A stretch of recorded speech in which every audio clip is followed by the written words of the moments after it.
Bueno, había una crónica especulativa gigante por su trascendencia, porque no era tan inventiva que digamos.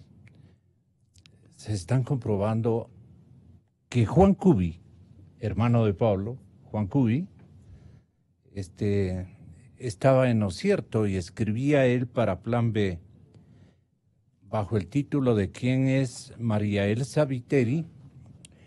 Una, ¿qué le podría decir? Vaticinaba cómo será el modelo, cómo será el modelo de renegociación de la deuda externa. Uno de los principales objetivos de este gobierno en estos días. Y claro, ustedes han sido designados veedores de la deuda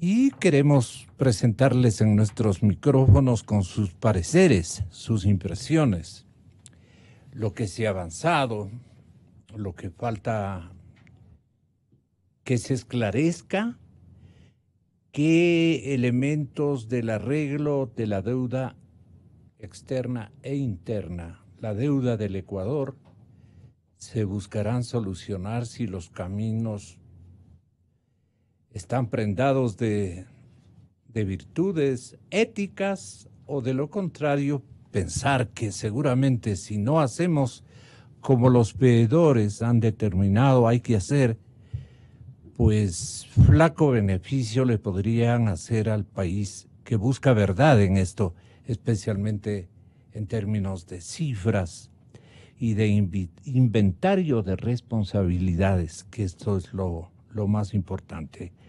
Está ya con nosotros, están con nosotros la ex fiscal general del Estado, la doctora Marianita Yepes, el respetable caballero y ex contralor general del Estado, don Alfredo Corral, señor doctor, doctora, primero doctora, después doctor. Muchísimas gracias por la gentil concurrencia.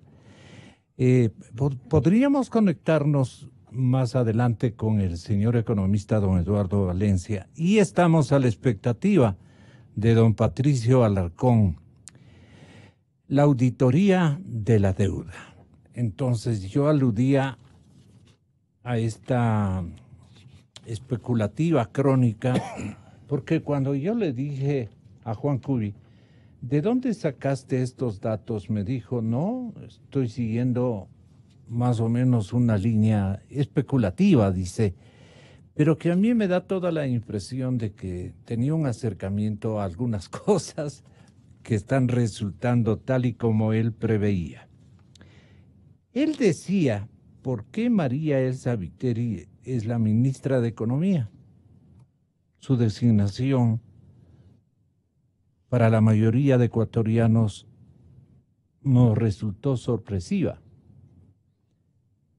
incomprensible. Pero dicen que ella tiene la llave de sacar al país de la quiebra, que era aquí, que era inevitable. Bienvenido, don Patricio. Gracias, Marianita, por estar aquí. Doctor, muchísimas gracias.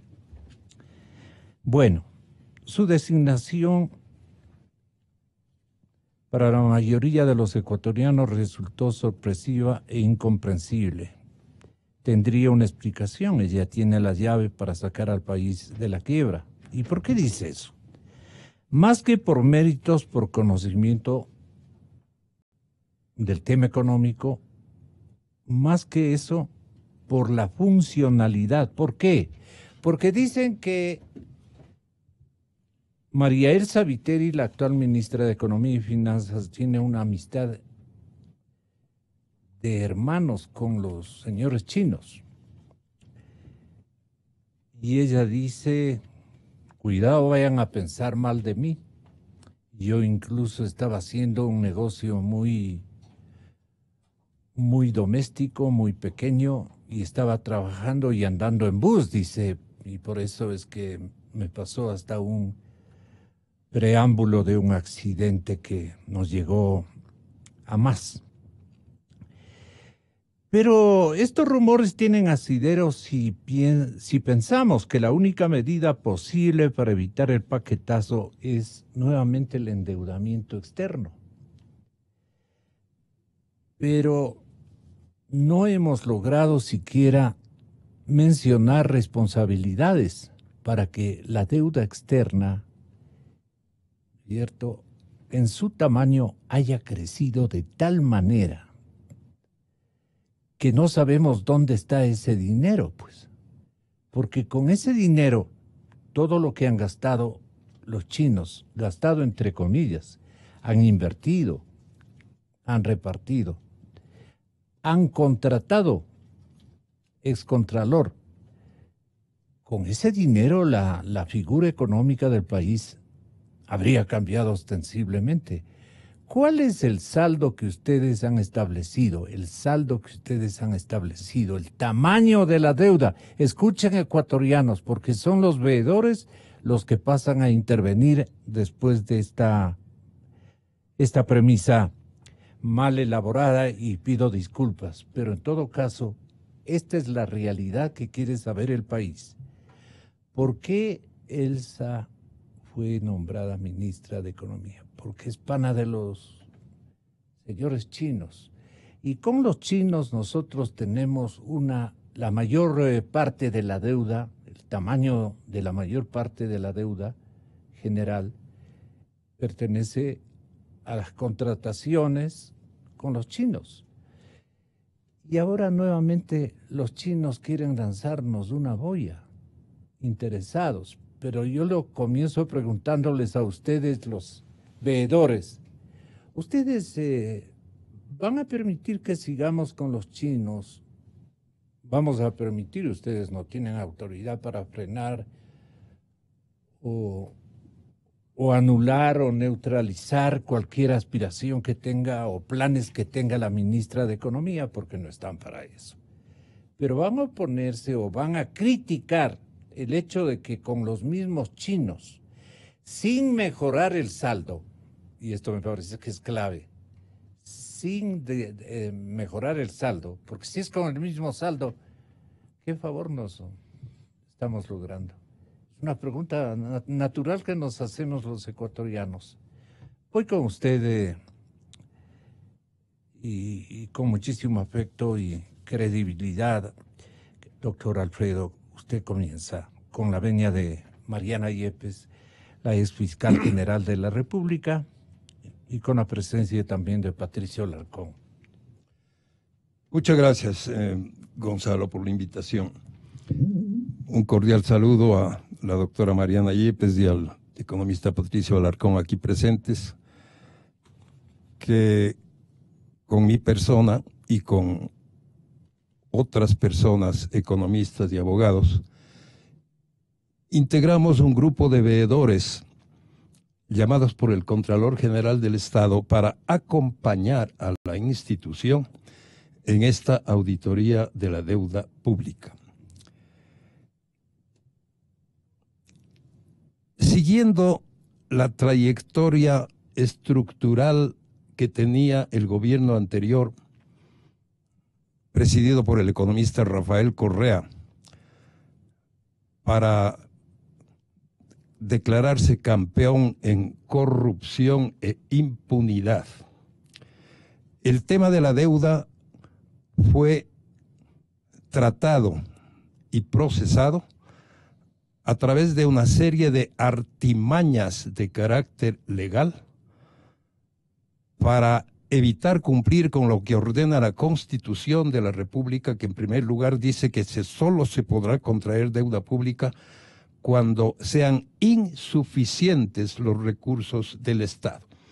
Y todos sabemos que en la década anterior el Ecuador tuvo una bonanza económica extraordinaria que jamás la ha tenido en toda su historia republicana, con un barril de petróleo por encima de los $100.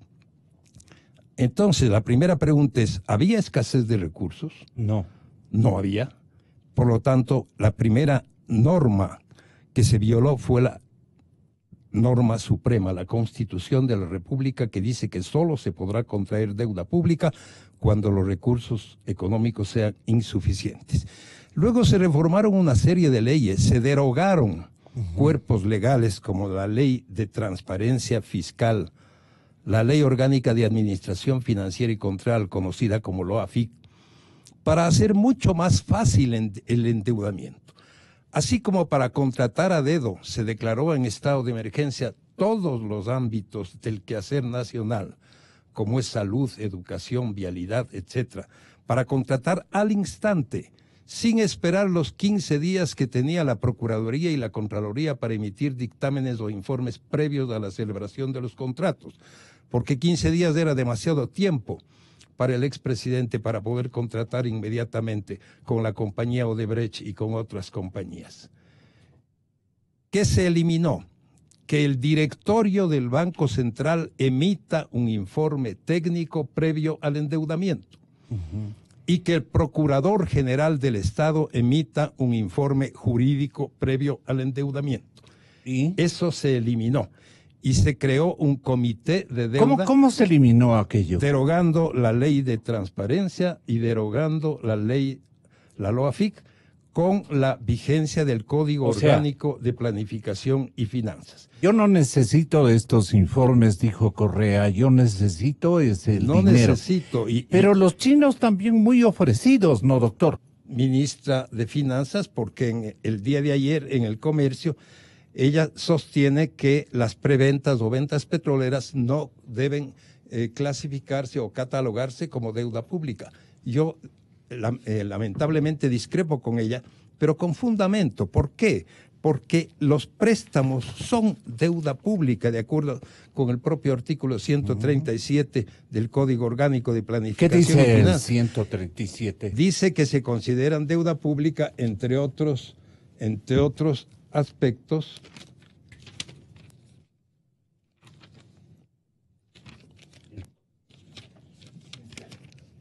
Bueno, lo que constituye contratos de préstamo o mutuo. ¿Y por qué son contratos de préstamo? Porque hubo desembolso de dinero. Yo decía, el hecho de que se pague un préstamo en lugar de pagarse con dinero, que se pague con petróleo, no altera la naturaleza jurídica del contrato de préstamo.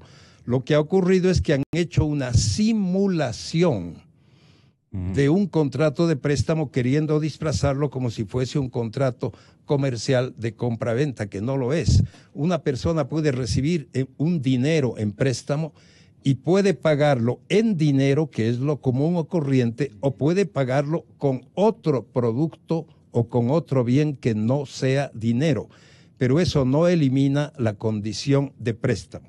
Y por eso es que el informe de Contraloría, al cual nosotros hemos acompañado como veedores, establece entre una de sus principales consecuencias y principales hallazgos que las denominadas ventas o preventas petroleras sí constituyen endeudamiento público, porque además es absolutamente lógico. Si el Estado tiene que pagar esos préstamos, ¿cómo no se va a contabilizar como deuda pública?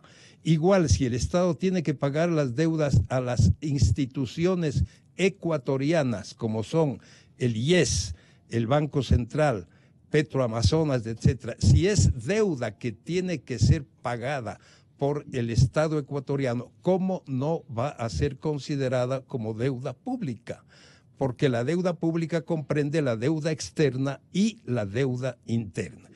Entonces, en este estado de cosas, el borrador de informe de la Contraloría, porque el informe definitivo todavía no se ha expedido, no lo ha aprobado todavía el Contralor, entiendo que lo va a aprobar el día lunes, inicialmente estaba previsto que lo haga el día de hoy, pero acabo de recibir yo una notificación de un cambio para convocarnos para el día lunes a que sea la fecha en la cual el Contralor General del Estado informe a través de una rueda de prensa a la ciudadanía la aprobación del informe. Pero en el ¿Usted cree que está en apuros el señor Contralor? En apuros para ver cómo disimula la inquietud que debe tener el señor presidente de la República. Lo vi en gabinete, en la sala de gabinete a Pablo Celi. Y yo pienso que la recomendación es que no le increpe mayormente a la contratista del endeudamiento, porque pierde su gobierno o algo por el estilo, o digamos, la imagen de la señora ministra de Finanzas correría el riesgo de deteriorarse. El examen de Contraloría tiene un periodo de vigencia que es desde el año 2012 hasta mayo del 2017, de tal manera que no comprende actuaciones de este gobierno. Que este gobierno haya repetido determinadas operaciones de endeudamiento, no, eso no significa pero es que va a resolver el problema de la deuda sin bajar saldos. Pero va a trabajar con los mismos proveedores de los recursos anteriores, es decir, los mismos chinos buscan salvar los muebles, es lo que menciona un columnista, el columnista Juan Cubi. Podrá ser con los mismos acreedores o con otros, pero tiene que haber el cumplimiento de la norma legal. Si se sobrepasó, claro, y en mucho, el 40%, que era el límite máximo que estaba permitido por el artículo 124 del Código Orgánico de Planificación y Finanzas, límite máximo, no mínimo. Parece que el gobierno entendió que era mínimo 40% y que podía llegar alocadamente y demencialmente a índices muy superiores. Cuando sobrepase el 40%, dice la ley, deberá implementarse un plan de fortalecimiento y sostenibilidad fiscal, que es lo que tiene que hacer el actual gobierno y la señora ministra de Finanzas, un plan de fortalecimiento y sostenibilidad fiscal, y obtener autorización de la Asamblea Nacional. Es decir, ya no es el comité de deuda formado por 3 personas, que son el presidente de la República, el ministro de Finanzas necesita y el secretario de del Parlamento. Ya no son solo los 3, ahora tiene que ir a la Asamblea Nacional y la Asamblea tiene que aprobar un nuevo endeudamiento, sin necesidad de subir el techo del 40%. Porque eso a mi juicio sería totalmente perjudicial, que se busque el artificio de pedirle a la Asamblea, como ya llegamos al 40, no llegamos al 40, llegamos al 60 o 70%, porque el monto de endeudamiento hasta diciembre del 2016 está en aproximadamente 70.000 millones de dólares, que significa, si no me equivoco, un 64 o 65% del Producto Interno Bruto. Ya sobrepasamos ese límite por la irresponsabilidad de un endeudamiento demencial realizado en la década anterior. Innecesario, porque eso sirvió para que se metan al bolsillo. A actuales y futuras generaciones, habiendo existido los recursos que existieron. Eso es imperdonable y por eso es que el informe de Contraloría tiene que ser absolutamente objetivo, veraz, técnico, pero también severo para establecer las responsabilidades que la ley señala a quienes han causado semejante daño a la República del Ecuador. ¿En qué sentido tiene que ser severo el informe del señor Contralor, doctora Mariana Yepes? ¿En qué lineamientos el informe debe señalar auténticamente las responsabilidades o las irresponsabilidades que se cometieron allí, en lo que bien hace en analizar Alfredo Corral? Tenga la bondad. Mariana Yepes, Cadena Democracia. Muchas gracias, licenciado, por la invitación y también un saludo cordial a Alfredo y a Patricio, con quienes comparto este panel. El informe de Contraloría, como bien anota el doctor Corral, debe ser objetivo y nosotros aspiramos que así lo sea, que sea objetivo y que establezca las responsabilidades. No se puede establecer irresponsabilidades, sino la parte positiva, las responsabilidades. Y estas obviamente serán de carácter administrativo y de carácter civil. Las responsabilidades penales estoy convencida que también lo habrá, de acuerdo a un criterio. ¿En dónde hay criterio responsabilidad personalidad. penal? No puedo mencionar ya. este momento porque primero que estamos bajo un tema de reserva, digamos, Claro, en esta información, claro. y después que todavía no ha salido el informe definitivo. De la comisión. Entonces, exactamente, no, de la Contraloría. De la Todavía no Contraloría. está aprobado el informe, y después, si es que hay responsabilidades penales, irán a la Fiscalía, y a eso no se tiene acceso, sino cuando ya está en este órgano colaborador de la Administración de Justicia. Bien. Hay temas clarísimos en esta auditoría, que arroja esta auditoría, que a mi entender son tres principales. El uno que es, que ya se refirió Alfredo, que es el haber contratado deuda en unos términos superiores a aquellos que permitía la ley. ¿Y cómo logró hacerlo?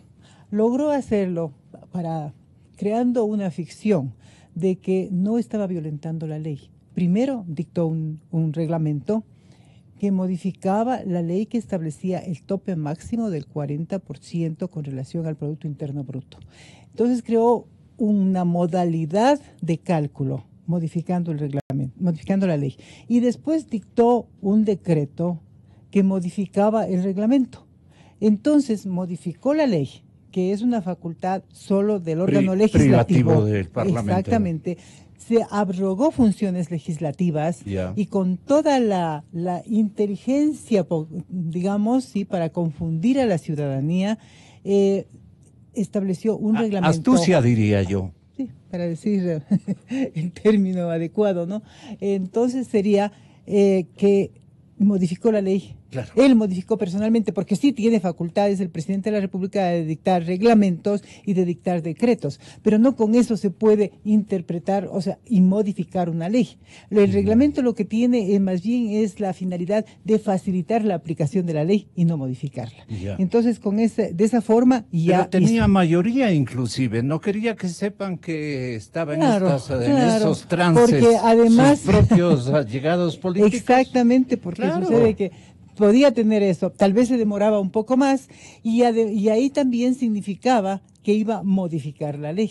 No, entonces todo eso se generó, digamos, un engaño en ese sentido, ¿no? Ese es el primer punto. El otro punto es el tema de las ventas, de las preventas petroleras, que también se refirió Alfredo. Bueno, se ha notado a las preventas como que fueran una operación comercial, como que realmente serían ventas. Hay varios elementos de una compra-venta que están en el Código Civil, ¿no? ¿Cuáles son los elementos de la venta? Pero un asunto que llama poderosamente la atención es que estas preventas petroleras ocasionan intereses, generan intereses para el vendedor. ¿Cuándo hemos visto una venta en que el vendedor tiene que pagar intereses al supuesto comprador? Entonces, si solamente tomamos ese aspecto, llegamos a la clarísima conclusión de que no es preventa. No es una venta anticipada, sino que es un endeudamiento y que debió estar inmerso en la deuda pública. Y entonces constó. No está en la deuda pública. Nunca como constó. Otros elementos que están ahí. Claro, porque está calificado como una operación comercial y no como deuda. Ese es el Perdón, segundo ¿cuánto asciende este rubro? No le podría decir con exactitud ¿Usted recuerda tal vez, cuánto Patricio? asciende. Alrededor de 8.000 millones de dólares. 8.000, es bastantísimo. Es bastante, sí. Y eso es lo que tiene de deuda el Estado también, ¿no? Sí. Ahora, yo no sé si sobre eso... Revolvente. Sí, no sé si sobre eso es lo que va a refinanciar, va a volver a tratar la ministra con la China, ¿no? No sé exactamente a qué se refiere. Es. Sí, y el otro tema que es bastante también criticable y que debería dar lugar a responsabilidades de todo tipo es la declaratoria de reserva de la información de la deuda. Esta declaratoria la hace el ministro de Finanzas de aquella época mediante 3 acuerdos ministeriales, con lo que modifica la ley. La ley establece que sí habrá reserva en determinadas circunstancias, pero solamente hasta cuando termine la contratación, todas las fases de contratación. Y mediante los acuerdos ministeriales se modifica la ley y establece que esa reserva será hasta cuando se pague la deuda. O sea, hasta 20 años, 10 años, hasta cuando se termine de pagar la deuda. Esos 3 puntos son los esenciales. En este sentido, decía Juan Cubi, María Elsa Viteri no es la genial economista. No estoy contra la señorita ministra, estoy leyendo literalmente lo que el denunciante de esta suerte de maniobra, porque es una maniobra la que van a construir o a reconstruir. Y yo tengo que decirle, en homenaje a la verdad, que necesita conocer la opinión pública. En este sentido, María Elsa Viteri no es la genial economista que sacará al Ecuador de la crisis, más bien es el engranaje local de una gigantesca maquinaria económica global, como ya lo fue cuando ocupó su cargo, en el similar cargo, ¿no?, en el Correato. Fue ministra de Correa, eso es lo que, ministra de Economía. Porque en las pequeñas economías subordinadas como la nuestra, las cartas se barajan y reparten en otros lados. Ella tendrá que bailar al son que le toquen afuera para justificar su nombramiento. Su mayor problema, sin embargo, es que no conoce el país, no entiende que una vez que se agotó la bonanza económica, la disputa vuelve al terreno espinoso de la política. Bueno, esto es otra cosa.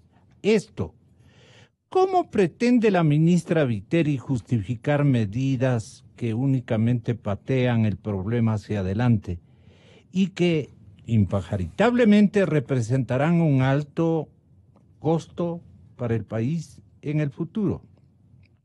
Sobre todo un costo para los sectores populares, porque la estrategia que deja entrever apunta a un noviazgo con los sectores empresariales que se sienten amenazados por la crisis. Hasta ahora ha dejado que el ministro de Comercio Exterior, un conspicuo representante de los grupos monopólicos nacionales, marque la pauta respecto de ciertas estrategias económicas y que de paso anuncia la aparición casi mágica de ingentes montos de inversión extranjera. María Elsa Viteri no ha logrado enviar un mensaje claro, convincente al Ecuador. Solo sabemos por declaraciones de otros funcionarios de alto rango que pasaremos el bache sin paquetazo. Esto obviamente escribió antes del anuncio del plan económico del presidente Moreno. Y todos nos preguntamos, ¿de dónde saldrá la plata para lograr semejante prodigio económico, a menos que los mentideros políticos acierten? ¿Qué le parece, Patricio, esta presunción que ha elaborado un comunicador aficionado pero talentoso? Me parece que, buenos días, Gonzalo, Mariana, Alfredo, qué gusto compartir el panel con ustedes. Mire, me parece que está equivocado en su análisis dentro que es una persona brillante, el señor Cubi. Yo creo que en este momento y a estas alturas del partido, María Elsa Viteri no tiene otra opción más que renegociar y renegociar en buenos términos la deuda con la China. ¿Cómo sería en buenos términos? Subir el plazo y bajar los intereses, pues, Gonzalo, es simple, como cuando... Pero no le van a tocar al salto. Mire, es que es muy difícil, pero lo que se debe hacer, como ¿cuál cualquiera... es el beneficio de aquí para adelante? De aquí para adelante, el flujo de caja. Cuando usted tiene un problema y usted no puede pagar la letra del banco, ¿qué le conviene al banco? ¿Quedarse con su bien o recuperar la plata en un mayor plazo? Ampliándole el plazo. Ampliándole el plazo. Y además que lo primordial en este momento es aclarar la deuda, aclarar el monto de la deuda. Si es que la deuda, tal como lo comentó el doctor Alfredo Corral, es de 65.749 millones de dólares. Pecaminosa. Mire, y no hay... ¿Cómo va entonces a convalidar? Les hace un favor a los mismísimos chinos. No es que no les puede hacer un favor. O chinos o... Es que no se trata de hacer favores, Gonzalo. El rato que usted no tiene la capacidad de pagar, ¿qué es lo que le van a decir? Se van a llevar un avión de TAME, un barco de Flopec, ¿qué es lo que van a hacer? O sea, tienen que lamentablemente llegar a un buen acuerdo. Señores, yo no puedo seguir pagando un servicio anual de 10.000 millones de dólares, creo que 4.000 millones de dólares se va al extranjero. El gobierno ya no puede tolerar ese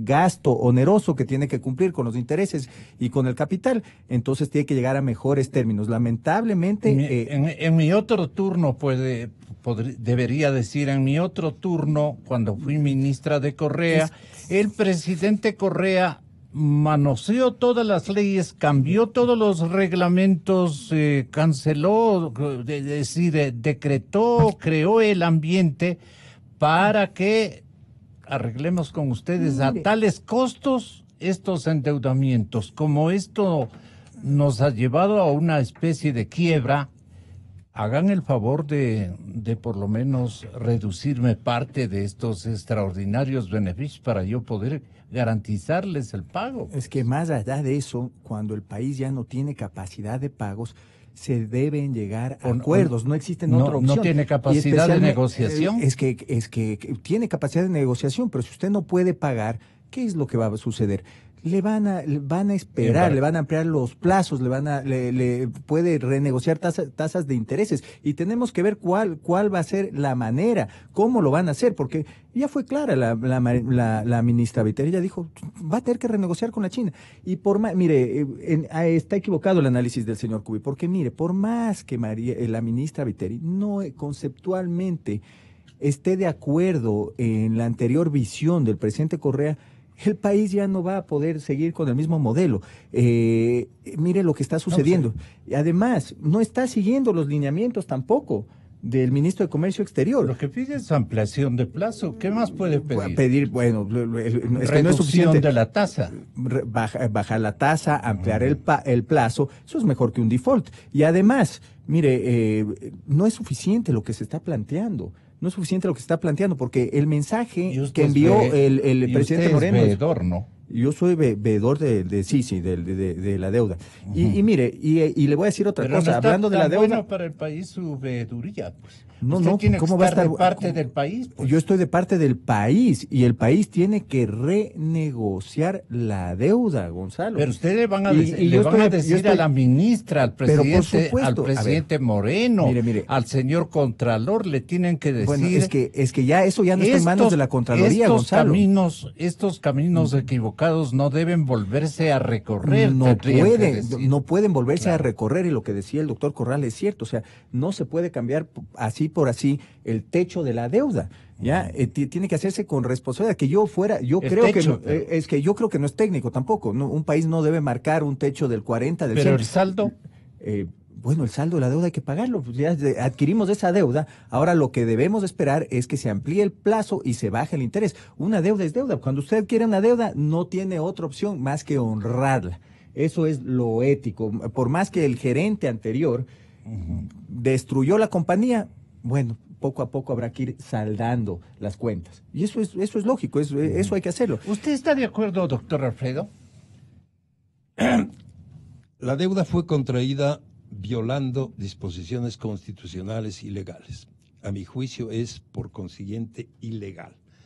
Bueno, ¿Por qué? Preso quien porque lo hizo. No se sometieron a la Constitución y no se sometieron a las leyes, pero eso no implica que el Ecuador pueda dejar de pagar lo que debe, porque contrajo las obligaciones respectivas y tiene, como bien dice Patricio, que honrar sus obligaciones. Eso quiere decir, tiene que pagar.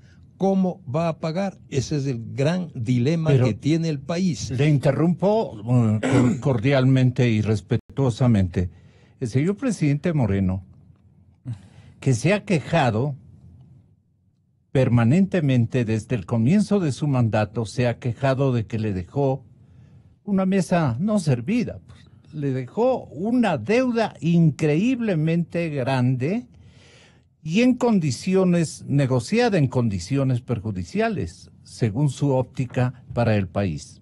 No va a nombrar a una persona que es más amiga de los chinos que del Estado ecuatoriano. Un poco así sale la cosa. No puede haber un funcionario que sea más amigo de los acreedores y no del Estado ecuatoriano. El funcionario tiene que representar los intereses del país, sea quien sea.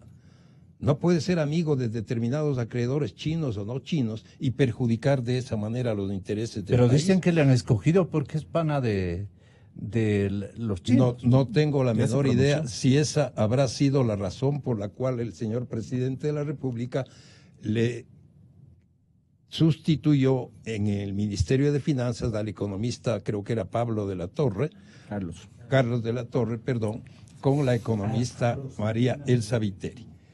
Lo cierto es que el Ecuador está abocado a un problema gravísimo de carácter económico, como es el pago de la deuda pública. Y entonces es obvio que tiene que buscar un mecanismo de renegociación para mejorar las condiciones de la deuda. Y es lógico también que se acuda a los organismos internacionales de crédito, que son los que otorgan crédito en condiciones mucho más ventajosas Eso está muy que bien. estos acreedores chinos que están cobrando, si no me equivoco, el 7 o el 8% de interés anual, cuando el Fondo Monetario o el Banco Mundial otorgan créditos con el 2 o el 3% de interés anual.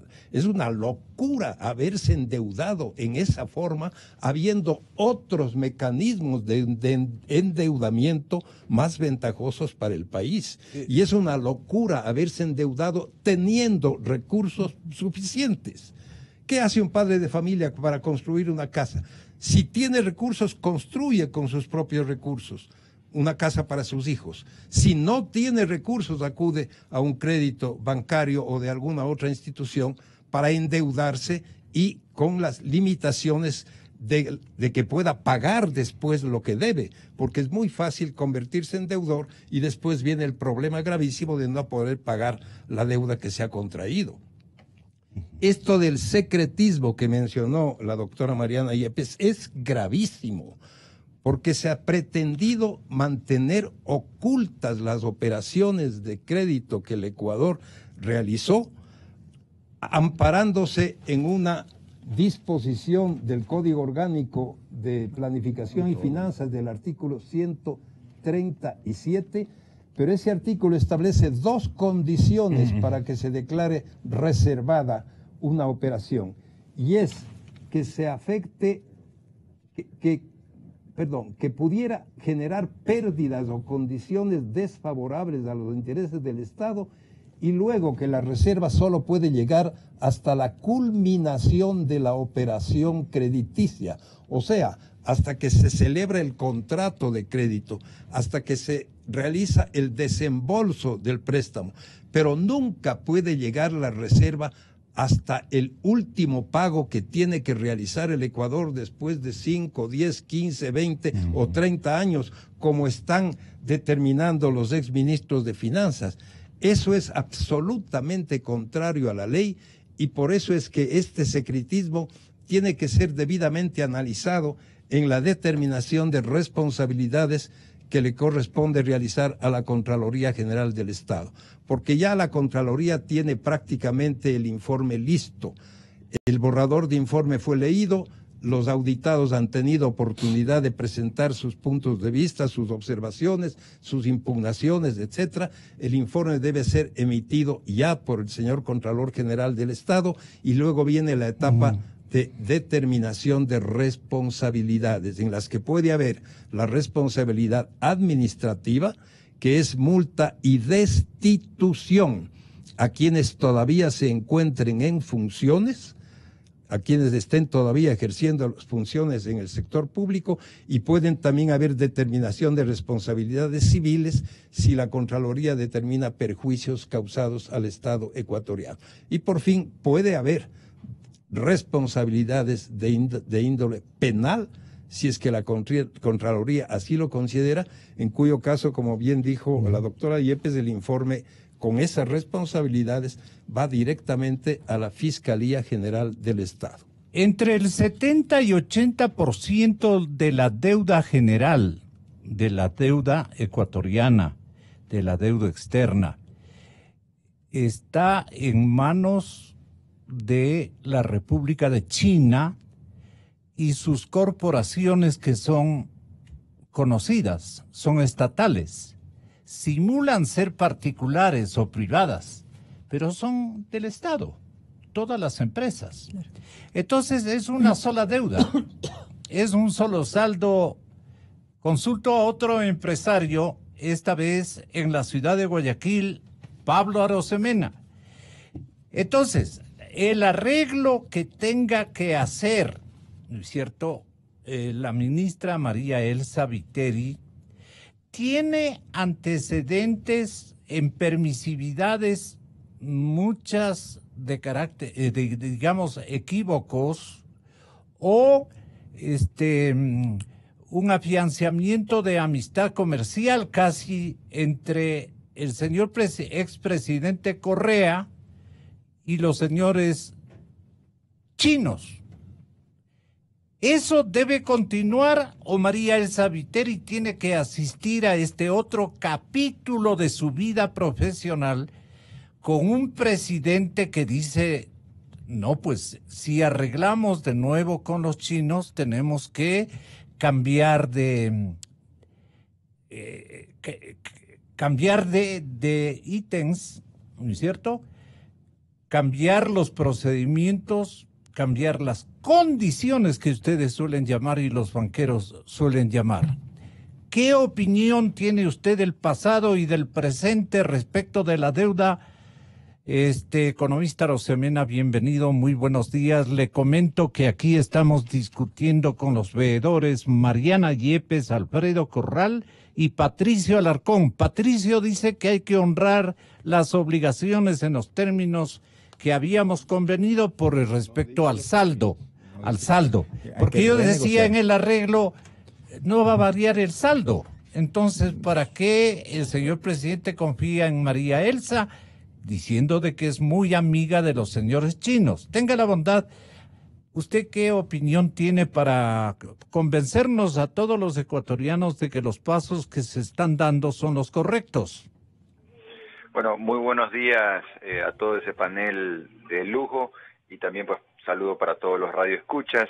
La posición de la Cámara de Comercio de Guayaquil es clara. Nosotros sabemos que lo que se vivió en los últimos años no fue pues una década ganada, o si fue ganada para unos cuantos nomás, más bien fue una década granada, donde como una granada se reventaron las arcas fiscales y se le reventó también el bolsillo a la gente, sobre todo cuando cayó el precio del petróleo. Entonces esto nos dejó endeudados hasta el cogote y endeudados con unas condiciones, digamos, peliagudas, complicadas, complejas. Creo que lo más importante es que los chinos no nos hagan chinos a nosotros, y nosotros planteamos una suerte de ABC, como cuando uno va al taller y dice, hágame un ABC, en este caso es un ABC a la deuda, que tiene que ver con alargar plazos, bajar la tasa y cambiar los acreedores, pero un reperfilamiento, digamos, inteligente, negociado, velando por los mejores intereses de los ecuatorianos, que es tal vez lo que no se hizo en el pasado, y esta es la oportunidad, viéndolo en positivo, es la oportunidad que hoy tendría el Ecuador de renegociar, pero en el interés del Ecuador, no en el interés de la contraparte. Tal vez ahí lo que ha habido es una falta de experiencia, expertise en negociaciones con países asiáticos, manejo de deuda, o por el apuro, o por el afán de gastar de la década granada, se negoció pues de manera muy alegre. En cualquier caso, pues hoy nos parece a nosotros que hay que conseguir las mejores condiciones para el Ecuador, ciertamente no las tenemos, y fíjese cómo esto lo podemos conectar con la coyuntura. Hace pocos días el presidente de la República ha presentado el plan económico esperado pues hace un año, pero bueno, ya lo tenemos en las manos, que habla mucho del qué, poco del cómo, pero en cualquier caso ese plan económico le significa mayores sacrificios al sector privado. La gente que nos está escuchando por cuenta de pago de impuestos, aranceles son impuestos, y ahí nosotros decimos, si se reperfila la deuda, si se hace este ABC de la deuda, específicamente deudas chinas, eso significaría ahorros, porque pagando menos intereses el Estado pues ahorraría, y nos ahorraríamos como país el hecho de tener que seguir contribuyendo con más aranceles, con más impuestos. Entonces creemos que esto es una tarea fundamental y esperamos que el Frente Económico pues tenga la habilidad que no ha tenido hasta este momento y que nos ha puesto en esta situación que es complicada, pero que tiene salida si se manejan las cosas de forma inteligente. Y argumentalmente, ¿qué tendría a su favor María Elsa Viteri, muy amiga de la familia China? Bueno, yo creo que conversando se entiende la gente. China es un país grande, fuerte, una potencia económica. El Ecuador, pues, es el lado débil, digámoslo así, de la negociación. Pero a veces en eso mismo pueden residir las fortalezas del país. El desarrollo de los pueblos se da cuando el fuerte respeta al débil, cuando el fuerte ayuda al débil. Y en este caso el Ecuador, pues que es la parte débil, tiene que hacer valer sus derechos y se tiene que entender aquí que el Ecuador es un país que por esta década granada, pues que nos ha reventado la arca fiscal y los bolsillos, está complicado. Y un poco apelar a la sensibilidad y buscar mecanismos de mercado, haciendo un buen esfuerzo, y esto se conecta con el plan económico, porque haciendo un buen esfuerzo fiscal, inclusive los organismos multilaterales pues pueden prestarnos en mucho mejores condiciones, como lo hemos visto que lo han podido hacer nuestros vecinos en Perú y Colombia, colocando deuda pues en cantidades yo diría importantes y por tasas inferiores a la mitad de lo que el Ecuador lo ha estado haciendo. Entonces, hay salida, se requiere creatividad, se requiere mucha seriedad, y eso el Ecuador pues es algo que tiene que empezar a dar muestras de mucha seriedad de cara al mundo. Y me corresponde preguntarle finalmente, si nosotros las rentas estatales vamos a hipotecar al pago de la deuda, los empresarios ecuatorianos no están en obligación de también traer sus capitales, de también hacer sus inversiones que favorezcan al empleo y que, digamos, le demos al Ecuador, porque yo también soy empresario, le demos al Ecuador con la sustentación de los empleos, con nuestra mirada a invertir más, a consolidarnos en lo que hacemos productivamente, podamos ayudarle al Estado, que este momento no tiene los dineros y que más bien está rescatando, castigando a la producción vía, por ejemplo, encarecimiento de aranceles, etcétera, etcétera, está castigando. Pero nosotros asimilar, digamos, aquello siempre y cuando la China también entienda que estamos actuando de buena fe, algo por el estilo, Pablo. Sin duda, ¿no? Y Patricio Alarcón, que está en el panel, lo decía el otro día, los empresarios estamos para arrimar el hombro. Y lo que queremos no son privilegios, premios, dádivas, sino reglas claras, ¿no? Si tenemos las reglas claras, entramos en la cancha a jugar, a veces se gana, a veces se pierde el partido, pero uno lo hace con fair play y con buena predisposición. Entonces, sí, definitivamente una buena manera de atraer recursos al país son los capitales de los propios ecuatorianos, que vendrán en la medida que existan reglas claras. Pero ahí, digamos, más que el garrote, más que el palo, yo creo que un poco es la zanahoria, y la zanahoria no es otra cosa que reglas claras, estabilidad, certidumbre. Por ejemplo, si ya se ha presentado un plan económico, que ya no hayan más cambios en lo tributario. Eso sería algo interesante, tener la certeza, el compromiso, donde el gobierno nacional se compromete de manera pública que por el tiempo que le queda, digamos 3 años, no van a haber nuevos incrementos de impuestos. Eso ciertamente sería un gran aliciente para que el empresariado pueda invertir recursos frescos y así seguir contribuyendo a la generación de más y mejores empleos. Muchas gracias, economista. Hasta una próxima oportunidad. Muchísimas gracias, Pablo Arosemena, presidente de la Cámara de Comercio en el puerto de Guayaquil. Muchas gracias. Marianita, tampoco nos quedamos muy convencidos de que no haya un señalamiento de responsabilidades y de castigo, de sanciones a los autores, digamos, de este desquicio prácticamente de la economía al haber contratado de la manera como lo han hecho a favor de los que les daban el dinero, les prestaban la plata y ellos en cambio construían verdaderas fortunas a través de las comisiones. Entonces, ¿no cree usted que ha llegado el momento por lo menos de que se hagan reformas estructurales a los planes o a los mecanismos de negociación de deuda Me explico mejor. La contratación pública requiere de otras reglas de juego para que no se sigan robando la plata de los ecuatorianos, unos inclusive de carácter empresarial nuestros, que han sido intermediarios también de intereses foráneos. Eso también hay que decirlo. Ustedes desde la veeduría, ¿qué van a exigirle al señor presidente Moreno y a las autoridades jurídicas del país? A las Cortes, a la Contraloría y a la Fiscalía fundamentalmente. Ojalá ya pase esta propiedad particular del señor Yal y entonces la justicia por lo menos reviva en eso. Fiscalía a su debido momento sentar un precedente para que este tipo de líderes, este tipo de políticos nunca más vuelvan a llegar al poder y nunca más manipulen el dinero de los ecuatorianos y nunca más manipulen las cifras, porque mire, esto no se acaba acá.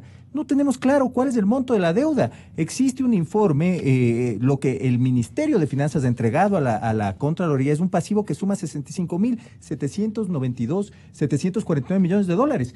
Esto es el pasivo al corte de diciembre del 2016. Imagínense, cualquier técnico trata, mire, yo he tenido discusiones porque los técnicos tratan de identificar el pasivo diciendo que el Estado debe alrededor de 70.000 millones de dólares, lo cual es falso, porque si usted suma la emisión del 2017 y la emisión del 2018, ahí se tiene que agregar alrededor de 8.000 millones de dólares a la deuda. Y si usted suma lo que se le debe a Petroecuador, son 3.000 millones de dólares más. Entonces, además lo del IES, que no hemos topado, porque lo del IES es gravísimo. Nadie topa lo del IES. Se han llevado los ahorros de los trabajadores, Gonzalo, y lo que debe exigir, y en esto nos puede ayudar Mariana, y lo que debe exigir la institución, obviamente, competente para este tema, o quien tenga la competencia, es una auditoría forense, no una auditoría simple, una auditoría forense del BIES y del IES. Y lo que además se debe exigir, porque no hemos topado otra deuda, Gonzalo, se licuaron 2.000 millones de dólares de deuda de las reservas del Banco Central.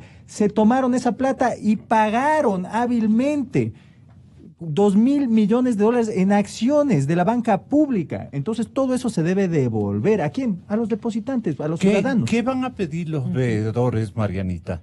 Bueno, yo creo que con tanta propiedad que se mencionaron algunos temas por parte de Patricio. Los veedores, pues lo que hemos hecho es acompañar y hemos hecho también sugerencias, sobre todo análisis económico por parte de quienes son enterados en el tema, y también hemos hecho observaciones y aportes desde la perspectiva jurídica. Pero la responsabilidad penal... Un ratito, sí. Referente a las responsabilidades... Las responsabilidades pues se establecen, indudablemente que va a haber responsabilidades. Como bien anotó el doctor ¿Penales, Corral, estableció que había responsabilidades administrativas desde multas hasta destituciones. ¿Y ¿no es penales? cierto? Un momentito. También tienen que haber responsabilidades civiles, pero esa lleva un proceso porque tiene que ir una determinación y tiene que ir a la oficina correspondiente para que salga cómo se establecen las responsabilidades civiles. Estos a través gallos de se las libran glosas. de las responsabilidades Pero las penales. responsabilidades penales no le puedo decir este momento porque todavía el informe no está aprobado.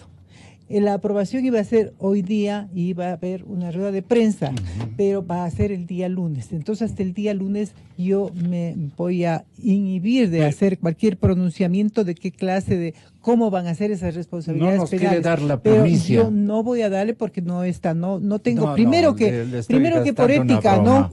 no puedo darle. Pero indudablemente que el camino que iremos por ese camino, pero no le puedo decir qué clase, hacia dónde irán esas responsabilidades. No, tampoco le voy a preguntar. Exactamente, pero yo tampoco le voy a decir. No, pero van a Pero hay haber asuntos- responsabilidades penales, ¿no? Hay asuntos que quiero mencionarle un tema que es importante. A ver. La veeduría ha insinuado, y creo que va a ser acogido, aparte del informe, porque el informe es un tema totalmente diferente, que se analizó el endeudamiento público y se ha analizado estos hechos que han encontrado, que a grandes rasgos se han mencionado aquí.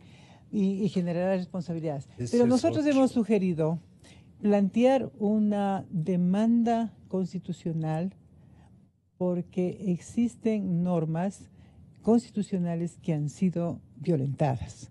Entonces, hemos sugerido eso y también hemos sugerido que haya modificaciones legales y que se introduzca, una sugerencia, que se introduzca disposiciones que sancionan delitos que fueron excluidos por el COIP. Porque ese es un hecho que a mí personalmente me ha escandalizado. El modelo político que ha venido caminando, instalado caminando Tenía en estos 10 años, mismo código. tenía Su un propio sustento, código. tenía un sustento de varias maneras, ¿no? Tenía sustento, así como una política económica, una política social, un tipo de endeudamiento, etcétera, etcétera. Pero, ¿cuál es la clave en esto? Ha sido la clave como desaparecer ciertas figuras penales que sancionaban a los funcionarios públicos.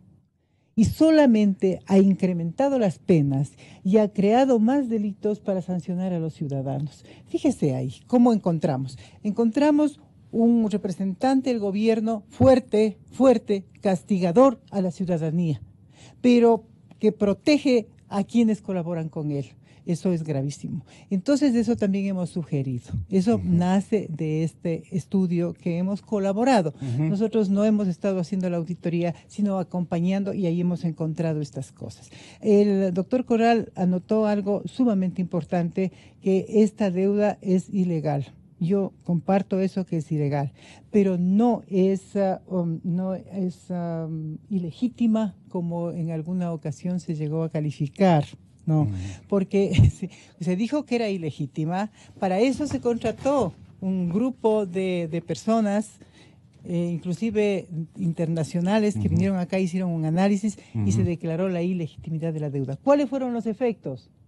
¿Cuáles fueron los efectos de eso? No vino nadie. No, fueron exactamente que haya impedimento de contratar más deuda, inversiones, etcétera, etcétera. Claro, Vino la declaratoria del default. Y después, que se dijo que se van a iniciar procesos en contra de muchísimas autoridades que habían hecho la contratación de bonos, sobre todo bonos, ¿no? Pero ¿y qué pasó?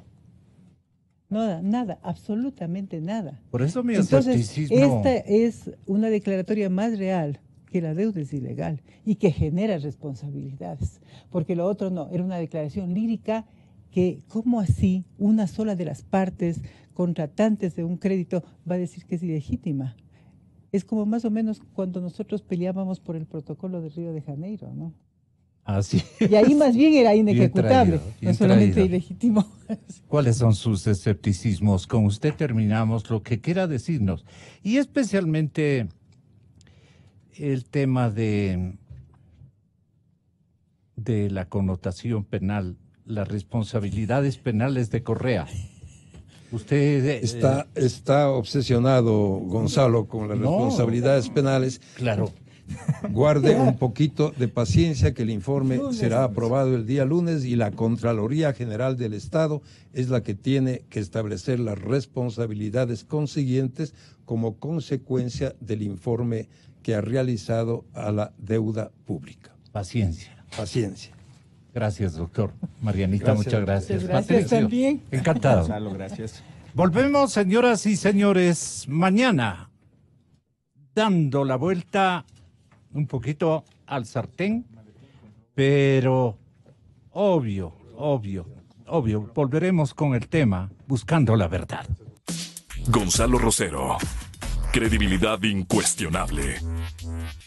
Inicio de espacio promocional y publicitario. Hey, amigo, si eres prepago Movistar, tengo algo que decir.